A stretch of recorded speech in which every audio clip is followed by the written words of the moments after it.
महाभारत काल में पांडवों और कौरवों के बीच हुए महायुद्ध में अनेक योद्धाओं ने अपनी वीरता का प्रदर्शन किया। इनमें से एक अत्यंत महत्वपूर्ण पात्र थे बर्बरीक, जो भीम के पौत्र और घटोत्कच के पुत्र थे।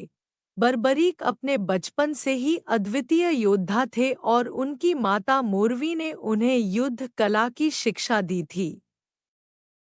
बर्बरीक ने अपनी माता मोरवी से यह वचन लिया था कि वे हमेशा उस पक्ष की सहायता करेंगे जो कमजोर होगा।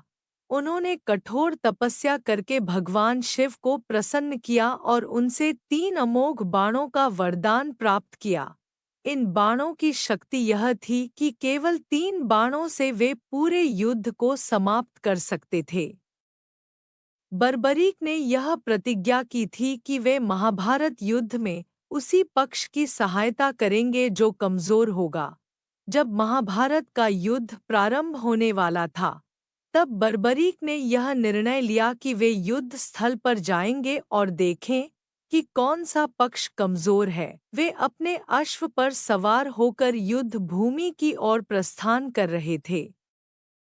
तभी रास्ते में भगवान श्री कृष्ण ने ब्राह्मण का वेश धारण करके उनका मार्ग रोका। श्री कृष्ण ने बर्बरीक से पूछा कि वे कहाँ जा रहे हैं और किस पक्ष की ओर से लड़ने का विचार कर रहे हैं। बर्बरीक ने उत्तर दिया कि वे महाभारत के युद्ध में भाग लेने जा रहे हैं और उसी पक्ष की सहायता करेंगे जो कमजोर होगा। श्री कृष्ण ने बर्बरीक से उनकी युद्ध क्षमता और उनके बाणों की शक्ति के बारे में पूछा।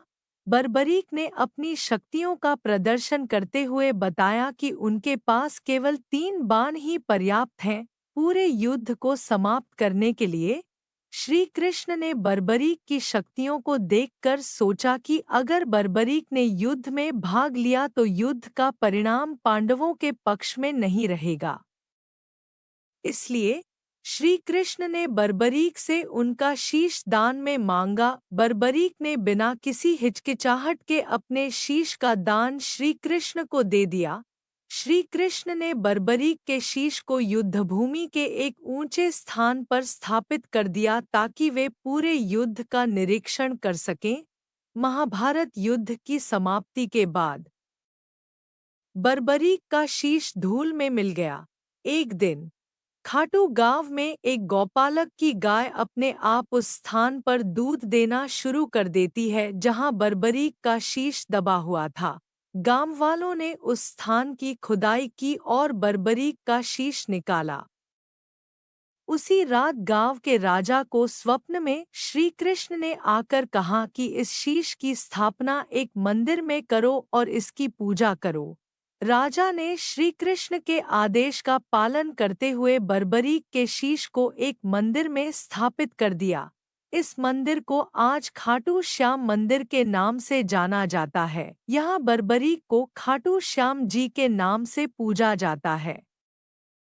खाटू श्याम जी की महिमा अनंत है और उनके भक्तों की मनोकामनाएं पूरी होती हैं। खाटू श्याम जी को कलयुग का देवता माना जाता है। उनके भक्त उन्हें प्यार से श्याम बाबा कहते हैं। यह मान्यता है कि जो भी सच्चे मन से खाटू श्याम जी की आराधना करता है, उसकी सभी इच्छाएं पूरी होती हैं।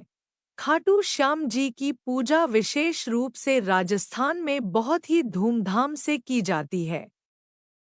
खाटू श्याम जी का वार्षिक मेला फाल्गुन मास में बहुत धूमधाम से मनाया जाता है। इस मेले में लाखों श्रद्धालु देश विदेश से आते हैं और खाटू श्याम जी के दर्शन करते हैं। श्रद्धालु पैदल यात्रा करते हुए जय श्री श्याम के जयकारों के साथ खाटू नगरी पहुंचते हैं। इस मेले में भक्तों के लिए भंडारे और अन्य सेवाओं का आयोजन किया जाता है। खाटू श्याम जी की पूजा में आरती और भजन का विशेष महत्व है। उनके भजनों में उनकी महिमा और उनके चमत्कारों का वर्णन होता है। भक्त इन भजनों को गाकर अपनी श्रद्धा व्यक्त करते हैं और खाटू श्याम जी का आशीर्वाद प्राप्त करते हैं। खाटू श्याम जी की महिमा अनंत है। उनके भक्तों का मानना है कि वे अपने भक्तों की सभी परेशानियों को दूर कर देते हैं और उन्हें सुख शांति प्रदान करते हैं। उनकी कृपा से असंभव कार्य भी संभव हो जाते हैं। भक्त उनकी महिमा का बखान करते नहीं थकते और उनके नाम का जाप करते रहते हैं। श्री कृष्ण ने बर्बरीक को आशीर्वाद दिया कि कलयुग में वे श्याम नाम से पूजे जाएंगे और उनकी पूजा करने से भक्तों की सभी मनोकामनाएं पूरी होंगी। श्री कृष्ण ने यह भी कहा कि खाटू श्याम जी के दर्शन करने वाले भक्तों के सभी पाप नष्ट हो जाएंगे और उन्हें मोक्ष की प्राप्ति होगी। खाटू श्याम जी का मंदिर राजस्थान के सीकर जिले में स्थित है। इस मंदिर के मुख्य द्वार पर श्याम बाबा का विशाल ध्वज लहराता रहता है। खाटू श्याम जी की पूजा विधि में उनकी प्रतिमा का अभिषेक, श्रृंगार, आरती और भजन शामिल होते हैं। भक्त सुबह सुबह स्नान करके मंदिर में आते हैं और श्याम बाबा के दर्शन करते हैं। मंदिर में विशेष रूप से नवरात्रि और एकादशी के दिन भक्तों की भारी भीड़ होती है। खाटू श्याम जी के मंदिर के पास ही एक पवित्र कुंड है जिसे श्याम कुंड के नाम से जाना जाता है। यह कुंड उसी स्थान पर स्थित है जहां बर्बरीक का शीश निकला था। भक्त इस कुंड में स्नान करते हैं और फिर श्याम बाबा के दर्शन करते हैं। इस कुंड का जल अत्यंत पवित्र माना जाता है और इसमें स्नान करने से सभी पाप धुल जाते हैं। मंदिर में भक्तों को प्रसाद के रूप में चूरमा, लड्डू और अन्य मिठाइयाँ वितरित की जाती हैं। भक्त इन प्रसादों को अपने परिवार और मित्रों में बांटते हैं और श्याम बाबा की कृपा प्राप्त करते हैं। खाटू श्याम जी के अनेक भक्त उनकी चमत्कारिक कहानियां सुनाते हैं। कहा जाता है कि श्याम बाबा ने कई बार अपने भक्तों की जीवन में आने वाली समस्याओं को हल किया है।